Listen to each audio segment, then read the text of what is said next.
నమస్తే, నేను మీ Shiva. Welcome to political engine.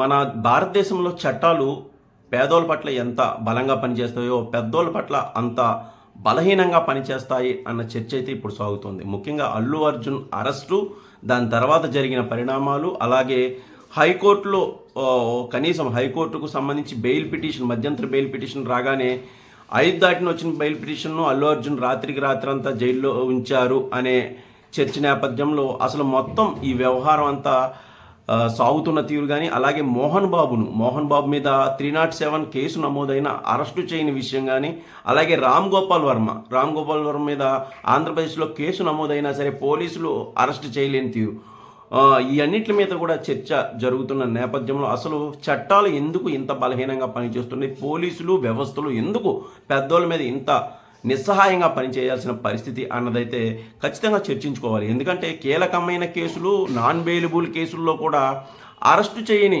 నిస్సహాయత పోలీసులకు ఎక్కడి నుంచి వస్తోంది అన్నది మనం ఖచ్చితంగా తెలుసుకోవాలి. పెద్దోళ్ళ విషయంలో ఎందుకు ఇంత నిస్సహాయత అనే విషయాన్ని కూడా చర్చించుకోవాలి. ఎందుకంటే అల్లు అర్జున్ను రాత్రంతా జైల్లో పెడితే దానికి పెద్ద జాతీయ స్థాయిలో అయితే చర్చ జరిగింది. అలాగే మోహన్ బాబు మీద 307 కేసు నమోదైన ఆయన బహిరంగంగా తిరుగుతున్నప్పటికీ, అంటే ఆసుపత్రికి వెళ్తున్నారు, ఒక పక్కేమో నాకు మెడికల్గా బాగాలేదని చెప్తున్నారు, లేకపోతే ఇతరత్రా విషయాలు చెప్పి పూర్తి స్థాయిలో అరెస్టును, నేను ఎటువంటి అండర్ గ్రౌండ్కి పారిపోలేదు, నేను ఇంట్లోనే ఉన్నాను లేదా హాస్పిటల్లో ఉన్నాను, ఆయన బహిరంగ ప్రకటన చేస్తున్న 307 కేసులో ఎప్పటికి కూడా మోహన్ బాబును అరెస్ట్ చేయలేదు. అదేవిధంగా రామ్ గోపాల్ వర్మను కూడా ఆంధ్రప్రదేశ్ పోలీసులు కేసు నమోదు చేశారు. కొన్ని అప్పట్లో కొన్ని అసభ్యకరమైన మెసేజ్లు లేకపోతే అసభ్యకరమైన పోస్టర్లు విడుదల చేశారు. ఆంధ్రప్రదేశ్ నాయకుల వ్యక్తిత్వ హననాన్ని పూర్తి స్థాయిలో ధ్వంసం చేసేలా రామ్ గోపాల్ వర్మ అయితే ప్రవర్తించారని ఆయన మీద కూడా కేసు నమోదైంది. సో ఆయన కూడా ప్రెస్ మీట్లు పెట్టారు, బహిరంగంగా హైదరాబాద్లో తిరుగుతున్నారు. ఆంధ్రప్రదేశ్ పోలీసులు హైదరాబాద్కు వచ్చి వెతికారు, అయినా సరే రామ్ గోపాల్ వర్మ జాడ అయితే కనిపించలేదు. మీడియాకు కనిపిస్తోంది, మరోవైపు బహిరంగంగా ప్రజలకు కనిపిస్తోంది, కానీ వీళ్ళ అరెస్టు నేపథ్యం మాత్రం ఎప్పటికీ జరగలేదు, మోహన్ బాబు గారిది కానీ రామ్ గోపాల్ వర్మ గారిని. అలాగే ఇక అల్లు అర్జున్ అరెస్టు నేపథ్యంలో జరిగిన రచ్చ ఇంత కాదు. అది మంచో చెడో పక్కన పెడితే అసలు ఒక సెలబ్రిటీల విషయంలో ఎందుకు ఇంత రచ్చ జరుగుతుంది, సామాన్యుడి విషయంలో కనీసం వాళ్ళను పట్టించుకునే వాళ్ళు కూడా లేకపోతున్నారు అన్నది ఖచ్చితంగా దీని మీద జాతీయ స్థాయిలో చర్చ జరగాలి. కేవలం పెద్దోళ్ళకు మాత్రం, సెలబ్రిటీలకు మాత్రమే న్యాయం బలంగా పనిచేస్తుందా, లేకపోతే పేదోళ్ళకి ఎందుకు పనిచేయడం లేదని కూడా చర్చించాలి. అందరూ కూడా, ఒక మీడియానే కాదు, సోషల్ మీడియానే కాదు, ప్రతి ఒక్కరూ ఈ చర్చలో పాల్గొనాలని అయితే నా విన్నపం.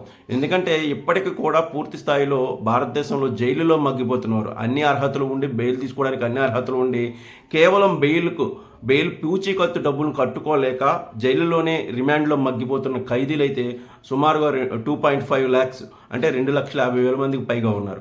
సో వీళ్ళందరూ పరిస్థితి మీద కూడా చర్చ జరగాలి.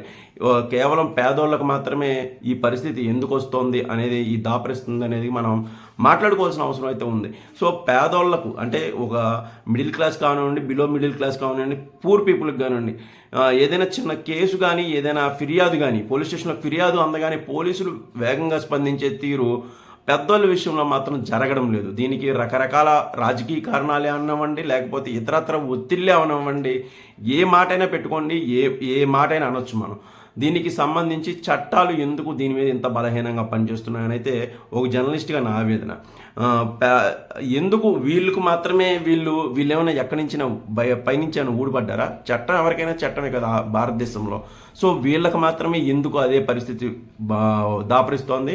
పేదలకు మాత్రం పోలీసులు అంత సత్వరంగా ఎందుకు స్పందించలేదు? పోలీసు వ్యవస్థ విషయంలో కానీ, పోలీసులు వ్యవహరిస్తున్న తీరు మీద కూడా ఖచ్చితంగా చర్చ జరగాల్సిన అవసరం ఉంది. అలాగే న్యాయస్థానాలు క్వాష్ పిటిషన్ల మీద కానీ, లేకపోతే ఇస్తున్న మధ్యంతర బెయిల్స్, లేకపోతే ఇస్తున్న ఆదేశాల మీద కూడా ఖచ్చితంగా చర్చ జరగాలి. ఎందుకంటే వచ్చేదంతా కొత్త తరం చాలా ఆలోచిస్తున్నారు ప్రతి విషయం మీద కూడా, ఏం జరుగుతుంది, ఎలా జరుగుతుంది అనేది స్పష్టంగా నిశ్చితంగా గమనిస్తున్న తరుణంలో ఈ వ్యవస్థలో మార్పు రాకపోతే ఖచ్చితంగా ప్రజల్లోని తిరుగుబాటు వస్తుంది అని అయితే బలంగా నేను చెప్పగలను. ఈ వ్యవస్థల్లో మార్పు కానీ, పూర్తి స్థాయిలో అధికారులు మారాల్సిన అవసరం కానీ ఎంతైనా ఉంది. పాలకులు కూడా ప్రతి ఒక్కరికి సమన్యాయం పాటించకపోతే ఇది కొత్త సామాజిక తిరుగుబాటుకు అయితే ఖచ్చితంగా దారితీస్తుందని అయితే నేను చెప్తాను. Thank you.